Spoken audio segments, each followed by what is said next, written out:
Ma'am, any thought po about sa Paxilica na balak po itayo sa Pilipinas? Ano na? Paxili? Paxilica. Yung Paxilica. Paxili? Hindi ma'am, Paxilica. Do you know anything about that? Wala ma'am? ako. I cannot comment.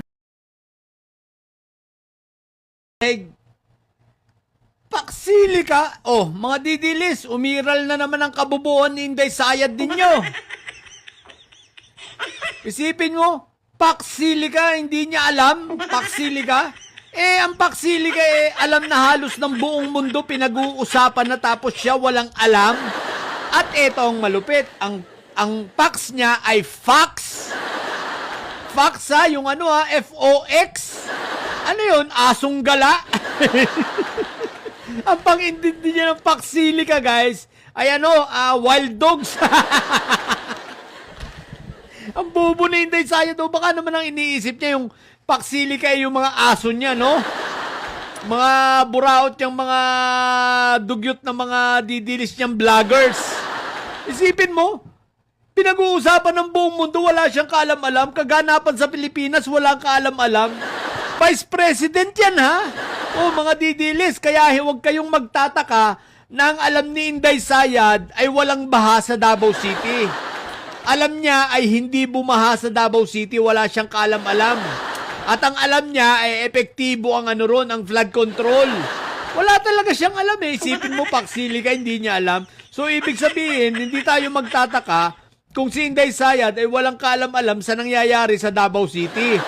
Isipin mo, wala siya kaalam-alam sa nangyayari sa Pilipinas. What the heck? Pero kudos kay Alvin Chipmunks, ha? Tsaka doon sa isang didilis na nag-i-interview.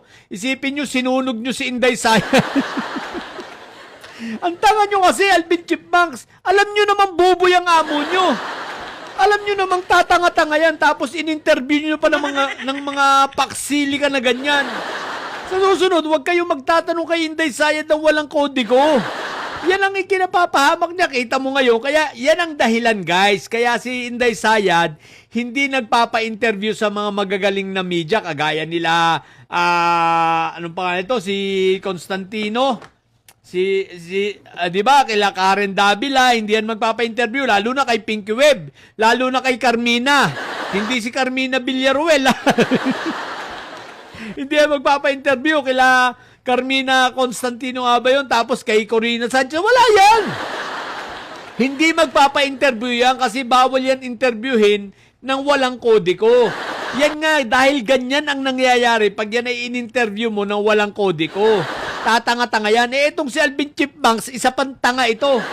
Isipin yung, mga didilis, pinapahamak si Inday Sayad, oh. Alam naman niya na si Inday Sayad hindi makakasagot ng walang kodiko. Aba, isipin mong tinanong ng ganon, ayan, ang nangyari, nagmukhang tanga.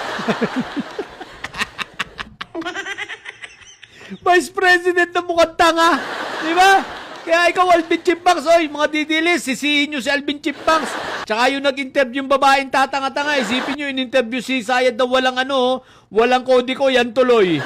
Napahiya, Paxilica, hindi niya.